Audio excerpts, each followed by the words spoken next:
Halo rekan-rekan, apa kabar? Ketemu lagi dengan di channel saya. Semoga teman-teman dalam keadaan sehat walafiat dan selalu dalam lindungan Tuhan Yang Maha Kuasa. Pertama-tama saya ingin mengucapkan banyak terima kasih untuk rekan-rekan sudah mengklik like, subscribe dan juga memberikan komentar baik di kolom komen maupun di email. Terus untuk rekan-rekan yang belum like dan belum subscribe, yuk saya minta kesediaan teman-teman untuk like dan subscribe supaya saya lebih bersemangat lagi membuat konten-konten baru dan juga supaya teman-teman tidak tinggalan konten-konten yang akan saya buat. Oke, sebelumnya saya juga ingin minta maaf karena saya ada banyak permintaan, tapi baru kali ini saya mungkin bisa merespon ya, karena kemarin itu lagi sibuk-sibuknya bekerja. Ya, hari ini hari Senin tanggal 6 Desember ya. Saat ini lagi ada di taman dekat uh,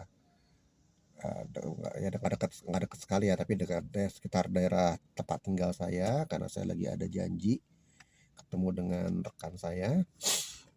Oke, kali ini saya ingin membahas ada satu permintaan dari rekan-rekan, satu orang rekan itu minta tolong dijelaskan mengenai pendidikan di New Zealand ya. Dulu saya pernah membahas mengenai hal ini, tapi mungkin nggak terlalu detail. Oke, kali ini saya akan coba menjelaskan ya. Sistem pendidikan di New Zealand ya pasti berbeda dengan Indonesia ya. Satu, di New Zealand ini nggak ada kindergarten ya untuk anak-anak, nggak ada taman kanak-kanak ya. Jadi sekolah itu dimulai dari umur 5 tahun, itu di year one atau kelas 1 ya. Jadi terbalik, kalau di Indonesia itu eh, kelas 1 tuh kalau nggak salah 6 atau 7 tahun ya. Jadi kalau umur 5 itu masih TK ya. Nah, di sini nggak ada TK. Jadi sekolah di sini kelas itu dilihat berdasarkan umur ya. Jadi umur umur 5 tuh year 1 ya, itu elementary sampai nanti year SMP-nya tuh sampai year 8 ya. Primary dibilangnya ya. Kelas 8. Seperti itu. Terus gimana pelajarannya? Nah, kalau pelajaran untuk anak-anak Indonesia pasti pada seneng nih di sini ya. Nah, jadi kalau di Indonesia itu kan pelajarannya sangat ketat ya, mata pelajarannya ya. Bahkan anak kelas 1 saya lihat tuh waktu setahun 2 tahun yang tahun 2018 2019 lah ya, sempat balik ke Indo, saya lihat tuh waduh bawaannya udah banyak sekali ya, tasnya tuh udah gede, isinya juga bukunya tebel-tebel. Nah, kalau di sini tasnya gede ya, tapi isinya banyakan makanan ya. Karena ada morning tea, ada makan siang mereka. Jadi mereka tuh mulai sekolah tuh jam 9 pagi, saya jam 3 sore ya. Dan untuk year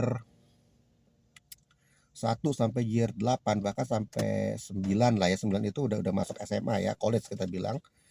Itu masih belum banyak pelajaran ya. Jadi mereka masih ada pelajaran, tapi lebih banyak mereka tuh eh bermain, dan kemudian lebih banyak pelajaran di luar kelas ya kalau dibilang. Jadi beda dengan Indonesia yang udah dari usia dini ditekankan akademik, di sini belum ya. Jadi mereka masih masih eh, kalau dikatakan mereka masih merangsang, mereka punya sensor motoriknya dilatih ya. Jadi dilatih, terus kemudian juga bukan imajinasi ya, kreativitas mereka ya dipacu. Jadi kalau kemarin kalau sekolah di New Zealand itu kalau kalau istirahat ya, nah tuh mereka tuh ada permainan, tapi permainannya tuh permainan model-model outdoor ya, permainan outdoor ya. Jadi kayak kayak ada panjat tali, cuma ya emang nggak kayak yang bener-bener outdoor itu yang dibilang khusus untuk anak-anak lah ya. Jadi panjat tali, naik ke atas pakai tali, terus ada ada ya, kalau dibilang saya juga nggak gitu ngerti ya istilahnya ya. Tapi banyak kan mereka outdoor, jadi mereka dilatih untuk mengambil untuk sensor motoriknya, otot-otot mereka dilatih, dan juga dilatih mereka untuk berani ya mengambil keputusan, berani untuk mengambil risiko ya, karena itu kan jatuh ya lumayan, walaupun di bawahnya itu empuk ya, mereka udah kasih pengaman, tapi lumayan juga kalau jatuh ya, seperti itu. Ya maaf.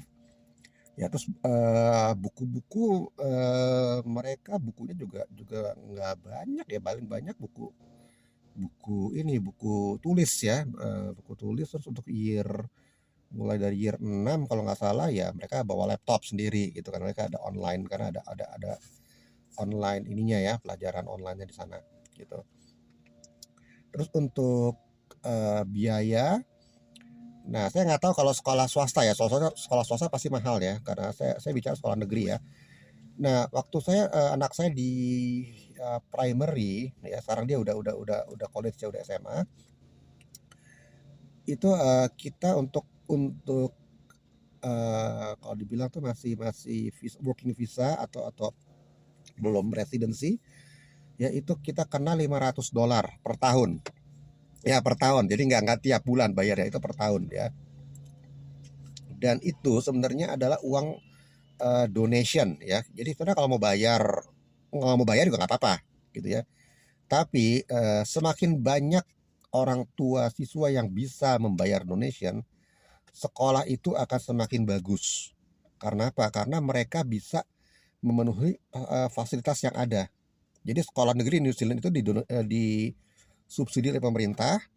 Nah, selebihnya mereka harus cari dana sendiri untuk apa kalau apa untuk memenuhi fasilitas-fasilitas yang diperlukan gitu. Nah, salah satu yang ini ada donation ya. Jadi seperti itu. Nah, di sini nggak ada uang pangkal ya. Tapi sekali lagi saya nggak tahu kalau kalau sekolah swasta ya, sekolah negeri nggak ada uang pangkal ya, nggak di Indonesia. Ada uang pangkal, uang buku dan sebagainya ya. Uang buku, saya nggak kata uang buku ya, buku ada kita tapi beli sendiri. Nah, mereka kasih daftarnya, nih daftarnya buku yang kamu perlukan.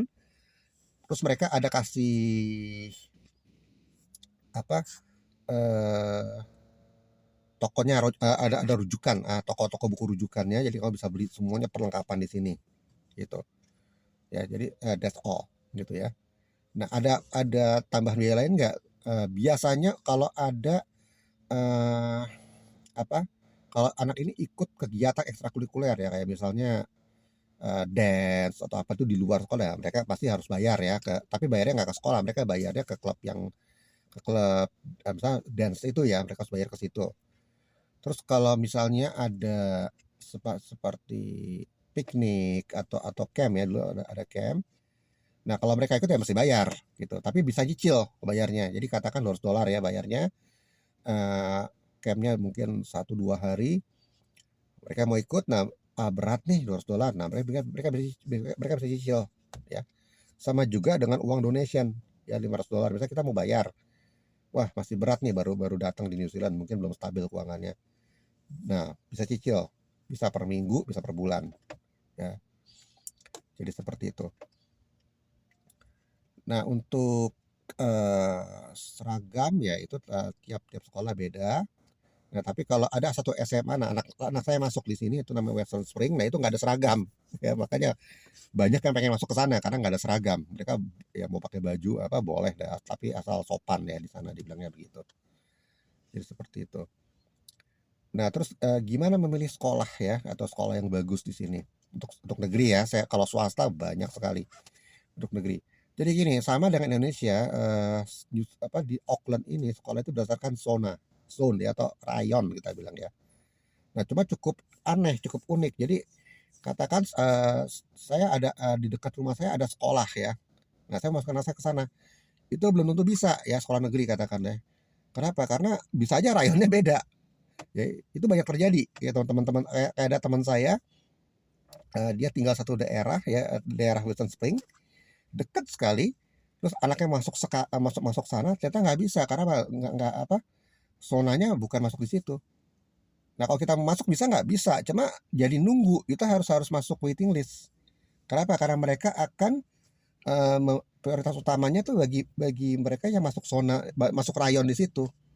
Nah, kalau masih ada tempat ya boleh masuk, tapi kalau nggak ada ya mereka harus apa cari sekolah lain. Jadi seperti itu, agak unik ya ininya, makanya membingungkan. Jadi seperti itu. Terus untuk sekolah yang bagus negeri, ya saya nggak mau ngomong, susah juga ya ngomongnya juga, ntar saya dibilang ini lagi rasis. usahakan jangan cari sekolah yang banyak orang-orang pulaunya ya, atau orang suku Maori. Ya orang pulau itu seperti orang-orang Samoa, orang Tonga ya. Ya saya nggak katakan mereka mereka jelek, enggak, tapi kebanyakan ya kayak kayak orang pulau atau orang Maorinya, anak-anaknya tuh diberikan, nggak dibawain bekal makan siang atau morning tea. Jadi seperti itu ya. Jadi ada teman saya orang Indonesia, anaknya sekolah di satu sekolah negeri, itu banyak orang-orang pulaunya. Dan bekal makanan dia tuh sering hilang karena dicuri. Ya, karena mereka nggak dikasih bekal kan, nggak dikasih bekal makan siang, nggak dikasih bekal morning tea, dan mereka lapar. Ya mereka lapar, ya udah mereka akhirnya mereka nyolong. Nah jadi seperti itu ya, susah ya, saya juga nggak ngerti kenapa, padahal kalau dibilang nggak punya uang, masalah mereka punya uang gitu ya.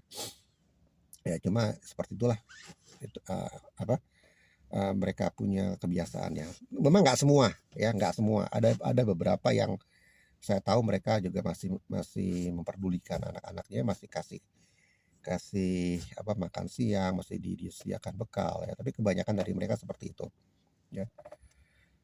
Terus kemudian ada yang tanya ke saya, kalau kuliah di New Zealand itu bisa magang nggak, bisa internship nggak? Ya bisa aja, tapi saran saya coba eh, apa ngomong dulu, berkomunikasi dulu lah, apa diskusi dulu dengan apa, dengan apa college-nya, dengan jadi dengan akademik yang akademi yang kita mau ambil. Jadi sekolah yang kita mau ambil nih, ya Kak. Jadi kita diskusi dulu dengan mereka, tanya bisa nggak mereka, ya kenapa?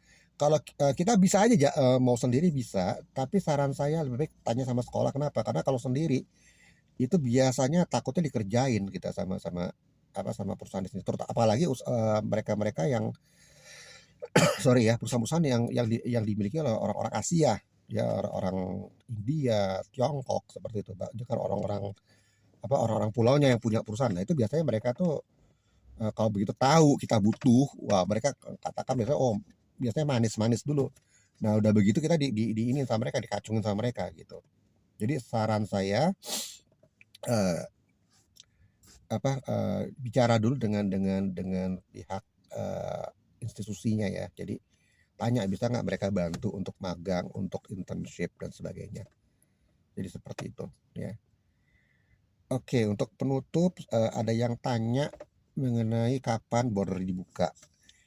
Nah ini agak sulit ya, saya juga nggak gitu ngerti kapan. Seharusnya tanggal 29 November kemarin tuh ada pernyataan dari pemerintah, tapi sampai sekarang belum ada. Ya Auckland ini di Indonesia ini baru turun, jadi level 3, tapi tetap level 3 tapi mereka ada rambunya. Jadi kalau saat ini masih dibilang kayak lampu merah deh, red light ya. Bisa keluar tapi dibatasi ya, dibatasi gitu, dibatasi. Nah, terus kita juga yang sudah vaksin harus punya vaksin pas ya. Mungkin di Indonesia juga udah mulai ya. Jadi kalau kita mau masuk mall, masuk apa, harus punya vaksin pas, kalau nggak bisa masuk kita. Ya gitu, seperti itu. Nah, yang saya dengar adalah saya juga masih simpang siur, ada yang bilang tanggal 17, ada yang bilang tahun depan. Ya itu katanya border mau dibuka. Tapi ini juga masih simpang siur. Kenapa? Karena uh, varian itu yang baru apa, Omicron ya. Saya kalau salah Omicron, Omicron atau Ormicron saya lupa ya. Itu sudah sampai ke Australia. Ya, jadi mereka masih nggak jelas dan ini ya, karena deltanya apa, maksudnya varian delta aja masih belum beres di New Zealand. Ya, jadi seperti itu.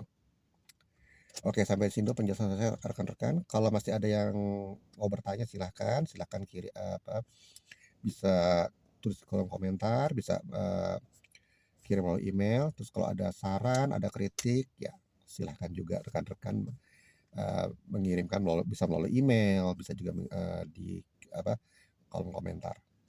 Oke, sampai lain kali nanti saya akan coba membahas hal-hal lain yang masih ada ya, yang ada beberapa rekan yang minta dibahas. Saya akan coba bahas lain kali. Oke, see you, bye bye.